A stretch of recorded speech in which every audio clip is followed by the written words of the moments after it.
우리 성도님들은 마음에 어떤 소원을 가지고 계십니까?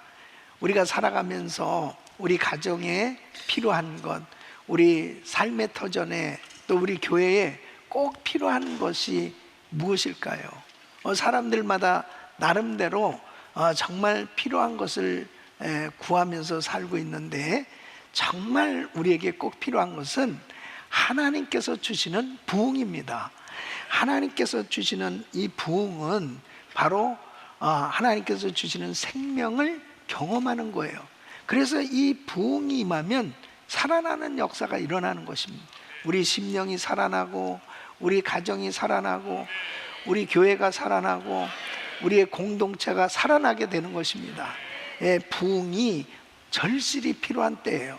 이 부흥은 리바이벌, 다시 살리다는 의미죠. 그래서 시편 85편 6절에 보면 우리를 다시 살리사 부흥케 하사 주의 백성으로 주를 기뻐하게 아니하시겠나이까. 다시 살리사에서 이 원어를 보면 이 테아에누라고 하는 이 단어는 주께서 우리를 살리실 것입니다.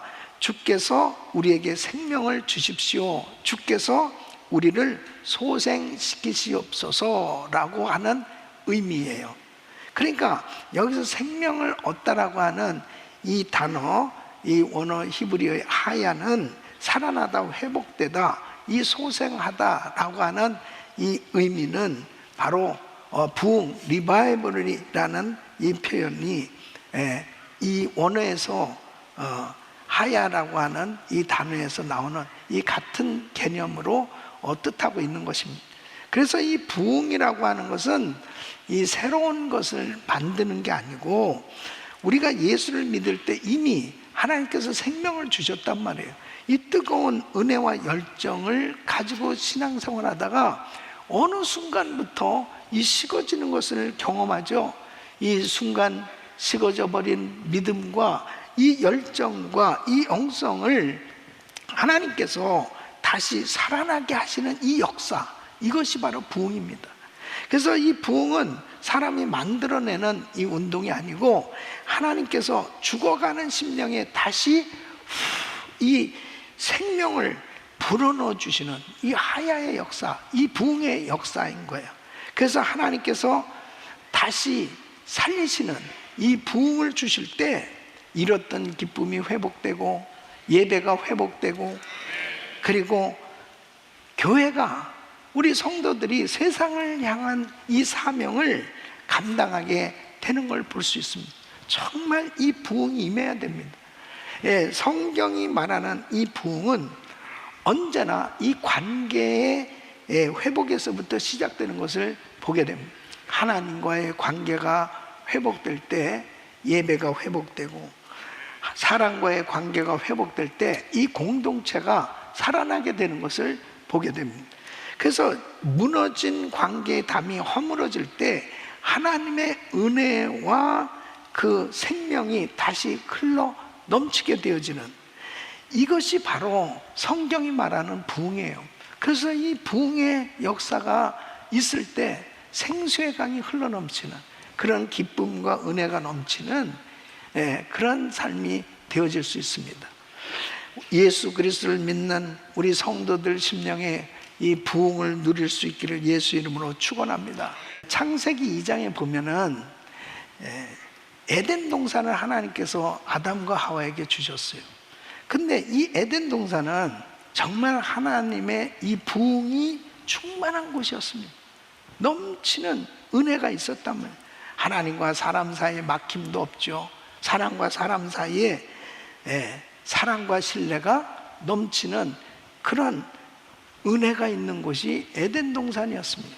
그래서 창세기 2장 25절에 보면 아담과 그 아내 두 사람이 벌거벗었으나 부끄러워 아니하니라. 막힌 담이 없어요. 23절에 보면 이는 내 뼈 중에 뼈요 살 중에 살이라. 정말 사랑이 넘치는 그런 아름다운 환경이 주어진 곳이 에덴 동산이었습니다. 그런데 창세기 3장에 넘어가면 이 뱀 사탄이 이제 이 아담과 하와에게 죄를 짓도록 역사합니다. 이 죄가 들어오면서 가장 먼저 무너진 것은 바로 관계였습니다. 첫째는 하나님과의 관계가 끊어졌어요. 그래서 창세기 3장 8절에 보면 아담과 그 아내가 여호와 하나님의 낯을 피하여 동산 나무 사이에 숨은지라. 여러분, 하나님의 낯을 피했다는 것은 뭐예요? 그렇게 하나님과 좋은 관계였는데 하나님을 멀리하게 되는 거예요. 이 하나님과의 관계가 끊어졌죠. 또 둘째는 부부의 관계가 깨졌습니다.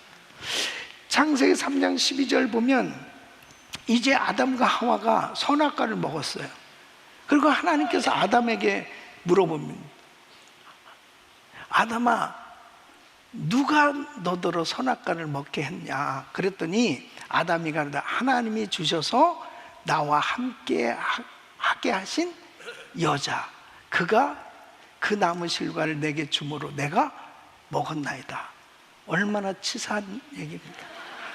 그냥 내가 먹었습니다 그래야 되는데 하나님께서 주셔서 함께한 그 여자, 그 순간에 관계가 깨졌어요. 예. 셋째는 형제의 관계도 무너졌습니다. 이 가인과 아벨은 형제잖아요. 이 가인이 아벨을 쳐 죽였습니다. 최초의 살인사건이 벌어졌습니다. 네 번째는 자연과의 관계가 깨졌습니다. 창세기 3장 17절 보면 땅은 너로 인하여 저주를 받고, 그래서 사람들이 땀을 흘려야만 살아갈 수밖에 없는 그런 고통스러운 인생이 되어진 것입니다.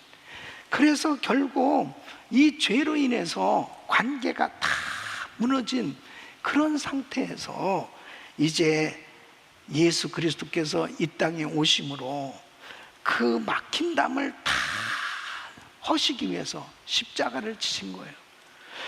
그 십자가를 통해서 막힌 담을 허무시고 다시 화목케 하심으로 부흥은 바로 그 담이 무너지는 곳에서부터 시작되는 것입니다. 그러므로 하나님은 우리에게 부흥을 주시기 원하시는데 이 막힌 담, 내 안에 막힌 담이 무엇인지를 깨달아야 이 담이 다 허물어지고 하나님께서 주신 부흥을 경험할 수 있는데, 첫째는 이 마음의 담이에요. 마음의 담. 따라해서 마음의 담. 이 마음의 담은 뭐냐면 마음의 시기, 질투, 미움, 다툼, 교만, 의심, 이런 것들을 사탄이 계속 마음에 심는 거예요. 예? 그러니까 자기도 모르게 마음에 담이 생겨지기 시작합니다. 이러한 그 마음의 담을 갖게 되면 가까이 살고 있으면서도 사람들은 멀게 느껴지게 되는 거 아니겠어요? 그렇죠? 같은 집에 사는데도 마음의 담을 쌓고 살면 행복하지가 않아요. 그 다음에는 생활의 담으로 발전하죠. 이런 마음의 담을 가지고 살다 보니까 갈등이 생기는 거예요. 분쟁이 생기는 겁니다. 그러면서 서로 등을 돌리고 싸우기 시작합니다. 그 삶의 결과가 결국은 이혼으로 내지는 살인적인 그런 비극 같은 일들이 생겨지게 되는 거예요. 그래서 바울은 하나님을 떠난 인간의 이 모습을 이렇게 말씀하고 있습니다. 로마서 1장 28절로 30절 보면 또한 저희가 마음에 하나님 두기를 싫어하며 하나님께서 저희를 그 상실한 마음대로 내어버려 두사 합당치 못한 일을 하게 하셨으니 곧 모든 불의, 추악, 탐욕, 악의가 가득한 자요, 시기, 살인, 분쟁, 사기, 악독이 가득한 자요, 수근수근하는 자요, 비방하는 자요, 하나님의 미워하시는 자요, 능욕하는 자요, 교만한 자요, 자랑하는 자요, 악을 도모하는 자요, 부모를 거역하는 자요. 마음의 담을 그대로 두면 결국 삶 속에 이런 죄의 열매가 계속 맺어지게 된단 말이에요. 그러니까 부흥은 환경이 아니고 마음의 담이 무너져야 돼요. 그 마음의 담이 무너질 때 부흥의 역사가 일어나는데, 성경은 이 담을 중간에 막힌 담이다 이렇게 표현하고 있습니다. 그 담의 정체가 뭐예요? 바로 죄입니다.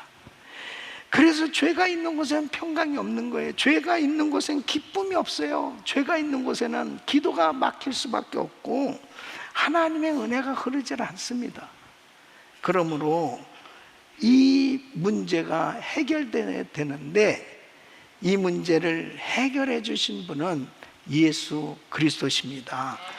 예수님께서 십자가에서 우리의 모든 죄를 담당하시고 이 막힌 담을 다 허물어 주시기 위해서 주님께서 화목제물로 자신이 드려진 것에 대해서 오늘 본문은 말씀하고 있어요. 그래서 에베소서 2장 14절에 이렇게 말씀하죠. 그는 우리의 화평이신지라 둘로 하나를 만드사 중간에 막힌 담을 허시고, 막힌 담을 허시고, 하나님과 인간 사이에 막힌 담, 인간과 인간 사이에 막힌 담, 이 막힌 담을 우리 주님이 다 허물어 주십니다. 할렐루야. 이것이 바로 복음이에요.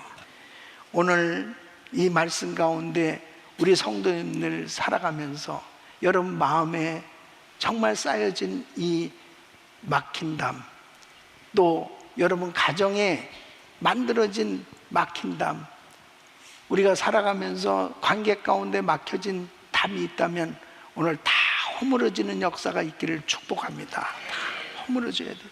그래야 정말 기쁨이 넘치고 은혜가 넘치고 감격이 넘치는 그런 삶이 될 수 있어요.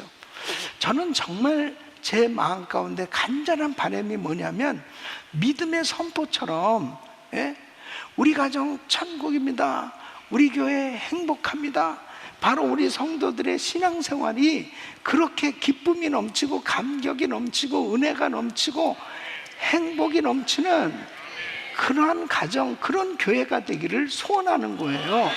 그러기 위해서는 하나님이 주시는 이 부흥이 임해야 되는데, 부흥이 임하려면 바로 이 중간에 막힌 담이 무너져야 된다 이거예요.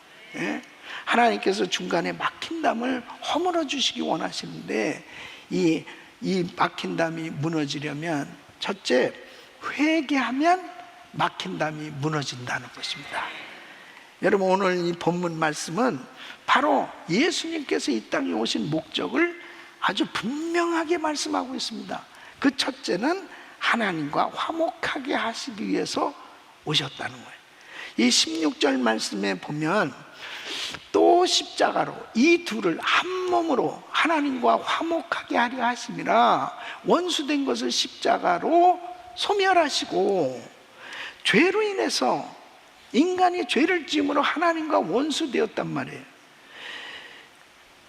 그 원수된 사이를 우리 예수님께서 친히 화목제물로 드려주심으로 인해서 이제 죄로 막혔던 하나님과 인간 사이를 다 그 담을 허무시고 화목해 해 주셨어요. 그러므로 누구든지 어떤 사람이든지 어떤 환경 가운데서든지 예수 그리스도를 힘입고 하나님께 나갈 수 있는 길이 열려진 줄로 믿습니다. 둘째는 사람과 사람을 화목하게 하셨다. 그래서 14절 말씀 보면 그는 우리의 화평이신지라 둘로 하나를 만드사 중간에 막힌 담을 허시고. 사랑하는 성도 여러분, 우리 마음속에 아직도 막힌 담이 있다면 우리는 사탄에 속고 있는 거예요. 예수님이 이미 십자가로 모든 막힌 담을 다 허물어 주셨기 때문에 우리 부부 사이에, 우리 성도들 사이에, 이웃과의 관계 가운데 막힌 담이 있어서는 안 되는 겁니다. 이 막힌 담이 무너져야 바로 생수의 강이 흘러넘치는, 은혜가 넘치는 삶이 될 수 있고 놀라운 부흥의 역사가 임하게 되는 줄 믿습니다. 그러므로 성경은 분명히 이렇게 말씀하고 있는 거예요. 이사야서 59장 1절로 2절에 보면 여호와의 손이 짧아 구원치 못하시며 아니요 귀가 둔하여 듣지 못하시며 아니요 오직 너희 죄악이 너희와 너희 하나님 사이를 내었고 너희 죄가 그 얼굴을 가리워서 너희를 듣지 않으시게 하미니 너희 죄악이 너희와 너희 하나님 사이를 내었다는. 그러니까 거룩하신 하나님께서 역사하셔야 되는데 바로 이 죄 때문에 거룩하신 하나님은 어떻게 하실 수 없다는 거예요. 이 시기 질투 미움이 죄인 줄을 모르니까, 남을 판단하는 것이 죄인 줄 모르니까 그냥 계속 죄를 지으면서 이 담이 점점 마음의 담이 쌓여지고 이웃과의 관계 가운데 담이 쌓여지니까 결국은 기도해도 답답하고 예배를 드려도 기쁨도 없고, 그러니까 이 부분이 영적으로 깨달아지지 않으면 어떻게 되냐면 이 환경을 바꿔볼까? 아니, 환경을 바꾸면은 뭔가 해결되지 않을까? 왜 내 마음이 이렇게 기쁨이 없어? 자유함이 없어? 감격이 없어? 왜 이렇게 기쁨이 메말라 버렸을까? 그냥 엉뚱한데 원인을 찾으려고 하고 회개하려고 하질 않는단 말이에요. 여러분, 자신의 마음을 살펴봐야 돼요. 먼저 환경을 바꾸려고 하지 말고 자신의 마음을 살피면서 혹시 아직 회개되어지지 않은 부분이 있다면 하나님과 나 사이를 가로막는 이런 죄가 있지 않는가 살펴보고 하나님 앞에 엎드릴 수 있는 사람 되시기를 예수 이름으로 축원합니다. 죄를 회개하시기를 축복합니다. 축복합니다.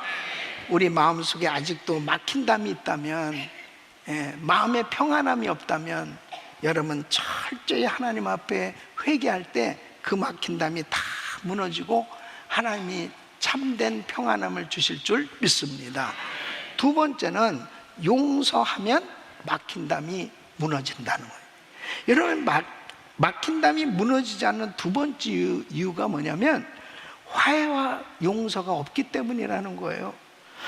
우리가 반드시 기억해야 될 것이 뭐냐면, 하나님께서 화해를 말씀하시잖아요.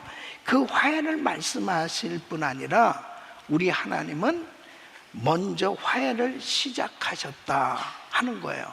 이게 무슨 말씀이냐면 바로 우리가 하나님을 멀리하고 우리가 하나님을 믿지 않는 그러한 죄를 짓고, 그리고 인간은 예수님을 십자가에 못 박는 이 잘못된 죄를 졌잖아요. 그럼에도 불구하고 먼저 손을 내미신 분은 하나님이시다. 그 말씀이 뭐예요? 로마서 5장 8절입니다. 우리가 아직 죄인 되었을 때 그리스도께서 우리를 위하여 죽으심으로 하나님께서 우리에게 대한 자기의 사랑을 확증하셨느니라. 우리가 아직 죄인 되었을 때 주님을 멀리하고 주님을 외면하고 주님의 마음을 아프게 하고 주님을 떠난 그런 죄인된 인생을 버려두지 아니하시고 우리를 위해서 십자가에서 죽으시면서 바로 우리를 다시 살려주시는 이 하나님의 사랑, 그 사랑은 우리 예수님이 우리에게 먼저 찾아오셨고 우리 예수님이 죄인된 우리를 먼저 손 내미시고 잡아주신 것처럼 바로 예수 그리스도께서 우리를 위해서 다 자신의 모든 것을 내어주신 것, 이것이 복음이고, 이 복음의 위대함은 뭐냐면 정말 나같이 저주받아 지옥 갈 수밖에 없는, 영원히 지옥불에서 고통당할 수밖에 없는 인생이 우리 예수님께서 오래 참아주시고, 그리고 나 같은 죄인을 찾아오셔서 나를 건져주시고 구원해주시고 죄를 사해주시고 그리고 회복시켜주신 이 놀라운 영원한 생명을 주신 그 하나님의 은혜, 이루 말할 수 없는 영원한 은혜, 이 은혜를 받은 우리에게 주님이 뭐라고 말씀하시냐면은 너도 그렇게 죄사함을 받고 용서함을 받고 은혜를 받았으니 너에게 잘못한 사람을 용서해 주라고 말씀하시는 거예요. 예? 얼마나 큰 은혜를 받았냐는 거예요. 얼마나 큰 용서를 받았냐는 거예요. 그러므로 용서해 주라고, 용서하여야 그 막힌 담이 무너질 수 있기에, 용서하고 화해해야 그 막힌 담이 무너질 수 있기에 용서하라고 말씀하시는 겁니다. 그래서 예수님께서 마태복음 18장에 보면은 1만 달란트 빚진 사람, 이 사람이 이제 정말 그 빚은 너무 엄청나서 갚을 길이 없는 거예요. 도저히 갚을 수 없는 그 빚을 탕감해 줬는데, 이 사람이 자기한테 100데나리온 빚진 사람을 붙들고 너 빨리 갚으라고, 그걸 안 갚으니까 감옥에 가두는 이 소식을 듣고서는 화가 나서 이 주인이 당장에 1만 달란트 탕감해 준 그 사람을 다시 옥에 가두라고 하시면서 마태복음 18장 35절에 이렇게 말씀하십니다. 너희가 각각 중심으로 형제를 용서하지 아니하면 내 천부께서도 너희에게 이와 같이 하시리라. 그랬습니다. 하나님께서 도저히 갚을 수 없는 죄의 빚을 다 용서받은 우리는 이제 우리에게 잘못한 사람 용서해 주라고 말씀하시는데, 용서하지 못한 이유는 뭐예요? 하나님께 받은 은혜 잊어버렸기 때문이라는 거예요. 그러므로 용서할 수 있기를 바랍니다. 그 용서는 내가 어느 만큼 큰 은혜를 받았는지를 깨달아야 됩니다. 내가 어느 만큼 큰 빚을 탕감받은, 그 죄사함 받았다고 하는 것이 이게 이론적으로 생각되어져서는 안 돼요. 바로 우리 주님께서 나를 위해서 십자가를 지시고 자신을 내어주시기까지 우리의 죄를 담당하시기 위해서 희생하시고 나를 용서해 주신 그 하나님의 그 사랑을 깊이 깨닫게 되어지면 용서할 수 있는 거예요. 사랑하는 성도 여러분, 용서하고 그리고 화목한 것은 바로 내가 먼저 하라는 것입니다. 상대방이 하기 전에 그 관계를 깨트리는 그 모든 것은 다 내 마음에 이 벽이 쌓여져 있기 때문에 이것이 해결 안 되면 도무지 나의 심령 속에 기쁨과 자유함이 없는. 그래서 주님은 용서해줘라, 용서해. 나를 살리기 위해서 주님이 하신 말씀입니다. 나를 축복해 주시기 위해서 화목하라. 그래서 마태복음 5장 23절 24절 보면 예배가 얼마나 중요해요, 그죠? 근데 이렇게 말씀하죠. 그러므로 예물을 제단에 드리다.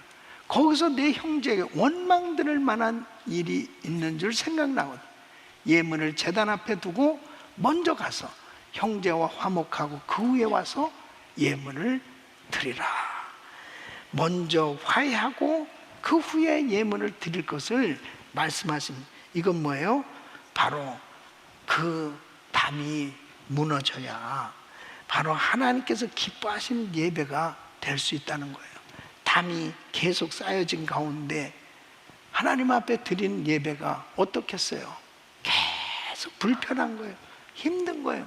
찬양은 부르지만 마음에 감동도 없는 거예요. 하나님 앞에 예배는 드리지만 은혜가 흐르질 않아요. 이미 마음에 막힌 담으로 하나님의 은혜의 이 물줄기가 흘러 넘쳐야 되는데 꽉 막혔습니다. 너무 답답한 거예요. 여러분, 용서하고 화해할 수 있기를 바랍니다. 그때 은혜가 다시 흘러넘치고 평강이 넘치고 기쁨이 넘치는 이런 역사가 일어나게 되는 겁니다. 우리를 참 괴롭히는 일들이 얼마든지 이것은 정말 용서하고 싶지 않고 너무너무 힘든 거예요. 그래도 주님은 먼저 손을 내밀라는 거예요. 먼저 전화하라는 거예요. 먼저 사과하라는 거예요. 예? 그럴 때 하나님께서 바로 힘과 용기를 주셔서 그 모든 화해와 용서 가운데 하나님께서 그 막힌 담이 무너지는 그 순간에 강물 같은 평강과 놀라운 부흥을 부어주신 줄로 믿습니다. 그 전에 우리 교회 오셔서 참 이렇게 예수 믿고 은혜를 받은 부부가 있는데, 그 남편 되시는 집사님이 참 이렇게 불치병으로 인해서 이제 세상을 떠나게 되었습니다. 그때 이제 제가 병원에 신방도 가고 그랬는데 어느 날 이렇게 얘기를 해요. 그동안 내가 살아오면서 참 불편하게 생각되고 불편한 관계 가운데 있던 사람들에게 다 전화를 했다는 거예요. 전화를 하면서 내가 생각해 보니까 내가 잘못했다고, 내가 실수했다고, 내가 정말 이런저런 일을 했던 것은 용서하라고 그러면서 한 사람씩 다 그렇게 풀었다는 거예요. 다 풀고 그러고서 그분은 천국에 가셨어요. 제가 참 그 말씀을 들었을 때 정말 인생 참 아름다운 마무리를 참 멋지게 하셨다. 그건 참 대단한 용기거든요. 그렇게 정말 우리의 인생 가운데 보면 참 불편한 일들이 얼마나 많이 생겨집니까? 우리도 모르게 참 살다 보면서 내가 오해도 하고 내가 정말 섭섭한 일도 당하게 되고 힘든 일 당하게 되는데, 그런 모든 것들을 먼저 사과하고 그리고 용서를 구한 것은 하나님의 은혜예요. 그 은혜가 임했을 때 얼굴이 해같이 빛나는 거예요. 너무 기쁨이 넘치는 그런 가운데 정말 주님 앞에 참 아름다운 주님과의 만남이 되신 줄로 믿습니다. 우리 사랑하는 성도 여러분, 우리 인생이라는 것이 정말 하나님 뜻대로 사는 것이 그게 가장 복된 길인데, 정말 나의 삶은 영원한 천국까지 이어지는 거예요. 이 땅에서의 삶으로 끝나는 게 아니에요. 정말 나에게 주어진 환경 가운데 하나님은 부흥을 주시기 원하시는데 아직도 화해와 용서가 이루어지지 않았다면 여전히 막힌다면 존재하고 그 가운데 기쁨도 없고 평강도 없는 것입니다. 하나님은 나를 사랑하셔서 그렇게 용서하라고 말씀하시는 거거든요. 용서할 수 있기를 예수 이름으로 축원합니다. 세 번째는 순종하면 막힌 담이 무너진다는 거예요. 하나님께서 우리에게 분명하게 말씀하시는, 화목하라, 회개하라, 사랑하라, 용서하라, 이렇게 말씀하실 때 우리에게 필요한 것은 이유를 찾는 게 아니고 순종하는 거예요. 그냥 순종하는 거예요. 내 감정은 편치 않아요. 나는 사실 솔직히 내 마음은 내키지 않아요. 그리고 자존심 내려놔야 순종이 되는데 자존심 내려놓기 너무너무 어렵잖아요. 먼저 내가 손 내민다는 게 너무 불편한 일이 될 수 있어요. 그러나 하나님 말씀이기 때문에 먼저 화해하고, 말씀이기 때문에 내 자존심 내려놓고 용서를 구하고 먼저 손을 내밀 때 받아주지 않고 받아주고 하는 것은 이제 그 다음 일이고, 내가 하나님 말씀에 순종해서 먼저 용서를 구할 때 하나님께서는 너무 기뻐하시는 거예요. 그래서 그 심령에 막힌 담이 무너지도록 그리고 부흥을 주신 줄로 믿습니다. 목사님, 정말 다른 사람은 다 용서할 수 있어요. 근데 이 사람만은 안 됩니다. 이 사람만은 절대 안 돼요. 다른 일은 이해할 수 있습니다. 그러나 일만큼은 절대 안 됩니다. 바로 이것만은 안 됩니다라는 마음이 문제예요. 그걸 내려놓으셔야 돼. 내 감정이 하나님 말씀보다 더 중요하게 여겨질 때 안 되는 거예요. 말씀을 따라서 할 수 있기를 예수 이름으로 축원합니다. 사랑하는 성도 여러분, 저는 우리 성도님들이 정말 행복한 신앙생활, 그 마음에 그 모든 막힌 담이 다 무너지고 정말 자유함이 넘치는 가운데 예배 드릴 때마다 하늘문이 열리고 기도할 때마다 하늘문이 열리고 하나님의 역사가 일어나는 그런 놀라운 부흥, 생수의 강이 흘러넘치는, 감격이 넘치는 이런 신앙생활이 되기를 축복하며, 바로 회개가 부흥의 시작이고 용서가 부흥의 통로고 순종이 이 부흥의 열매가 맺어지는 놀라운 은혜의 역사가 일어나는 귀한 삶이 되시기를 예수 이름으로 축원합니다.